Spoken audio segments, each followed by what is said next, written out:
Engineer محمد علی مرزا صاحب نے یہ ایک اعتراض کیا کہ حضور امام اعظم ابو حنیفہ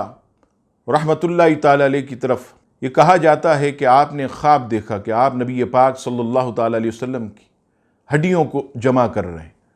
اس پر مرزا صاحب نے جو ہے بہت اعتراض کیا کہ معاذ اللہ، حضور صلی اللہ تعالی علیہ وسلم تو قبر انور میں جسم و جسمانیت کے ساتھ زندہ ہیں، اور یہ خواب دیکھنا، تو یاد رکھیے گا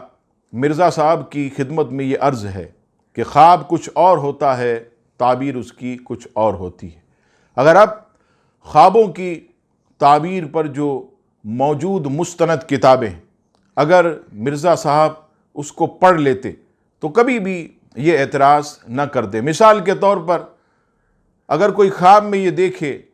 کہ پاخانے کے اوپر وہ بیٹھا، حالانکہ خواب تو بہت برا ہے، لیکن اس کی تعبیر امام ابن سیری نے تعبیر الرؤیا میں یہ بیان کی کہ اس سے مراد یہ ہے کہ اس کے پاس دولت یعنی مال آئے گا، اور اس میں بھی اگر اس پاخانے کے اندر سے بدبو آتی ہے تو اس سے مراد حرام مال اسے ملے گا، اور اگر بدبو نہیں آتی تو مال حلال جو ہے وہ اسے ملے گا۔ تو خواب اور ہوتا ہے، تعبیر اور ہوتی ہے۔ اور امام اعظم پر یہ اعتراض کیا جاتا ہے تو سنیے امام بخاری رحمۃ اللہ علیہ، حضرت محمد بن سلیمان بن فارس رحمۃ اللہ تعالی علیہ فرماتے ہیں کہ میں حضرت امام بخاری رحمۃ اللہ تعالی علیہ کی خدمت میں بیٹھا تھا۔ امام بخاری فرماتے ہیں کہ میں نے ایک رات خواب دیکھا کہ نبی پاک صلی اللہ تعالی علیہ وسلم مسند پر تشریف فرما، اور حضور علیہ الصلوۃ والسلام کے جسم اطہر پر مکھیاں بیٹھ رہیں، اور میں پنکھے سے حضور علیہ السلام کے جسم اطہر سے مکھیوں کو جل رہا ہوں، یعنی دور کر رہا ہوں۔ یہ میں نے خواب دیکھا، اور اس بات کو مرزا صاحب بھی جانتے ہیں کہ نبی پاک صلی اللہ تعالی علیہ وسلم کے جسم اطہر پر کبھی مکھی نہیں بیٹھتی تھی۔ آپ کا جسم ایسا لطیف تھا، آپ کے جسم اطہر سے کبھی بدبو نہیں آتی تھی، آپ کے پسینے میں بھی مشک و عنبر سے بڑھ کر خوشبو آتی۔ امام بخاری فرماتے ہیں کہ میں نے جب یہ خواب دیکھا تو میں نے معبرین سے رابطہ کیا اور اپنا خواب انہیں سنایا، تو انہوں نے کہا کہ یہ تو بڑا مبارک خواب ہے کہ آپ نبی پاک صلی اللہ تعالی علیہ وسلم کی احادیث سے کذب یعنی جھوٹ کو دور کریں گے۔ اور پھر خود امام بخاری فرماتے ہیں کہ اس خواب کی تعبیر یہ ہوئی کہ میں نے جو ہے وہ صحیح بخاری جو ہے وہ مرتب فرمائی۔ یہی نہیں، بہت بڑے امام اور محدث امام بیہقی دلائل النبوہ میں ایک حدیث پاک نقل فرماتے، نبی پاک علیہ السلام کے چچا حضرت عباس بن عبد المطلب رضی اللہ تعالیٰ عنہ، ان کی زوجہ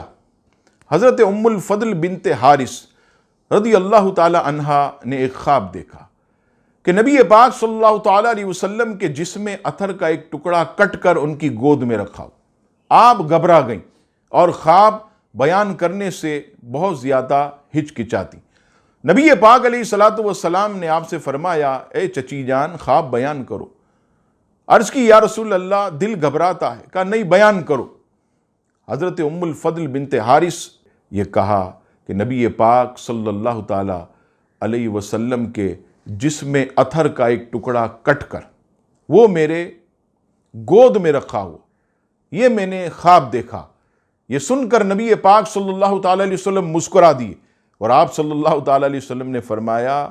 کہ میری بیٹی کے گھر ایک بیٹا پیدا ہوگا اور وہ تمہاری گود میں کھیلے گا۔ اور راوی کہتے ہیں ایسا ہی ہوا۔ حضرت سیدہ خاتون جنت کے یہاں امام حسین کی ولادت ہوئی، اور امام حسین حضرت ام الفضل کی گود میں جو ہے وہ کھیلے، یعنی حضرت امام حسین حضور علیہ الصلوۃ والسلام کے بدن کے جو ہے وہ ٹکڑے ہیں۔ تو یاد رکھیے گا خواب اور ہوتا ہے، تعبیر اور ہوتی ہے۔ مرزا صاحب اگر خواب کی تعبیروں کا علم حاصل کرتے، اسے پڑھتے، اپنے مطالعے کو وسیع کرتے، تو کبھی بھی امام اعظم ابو حنیفہ کے خواب پر وہ اعتراض نہ کرتے۔ اللہ تبارک و تعالی ہم سب کو حق اور سچ کو تسلیم کرنے کی توفیق عطا فرمائے، حق کو قبول کرنے کی توفیق عطا فرمائے اور اس پر عمل کرنے کی توفیق عطا فرمائے۔ آمین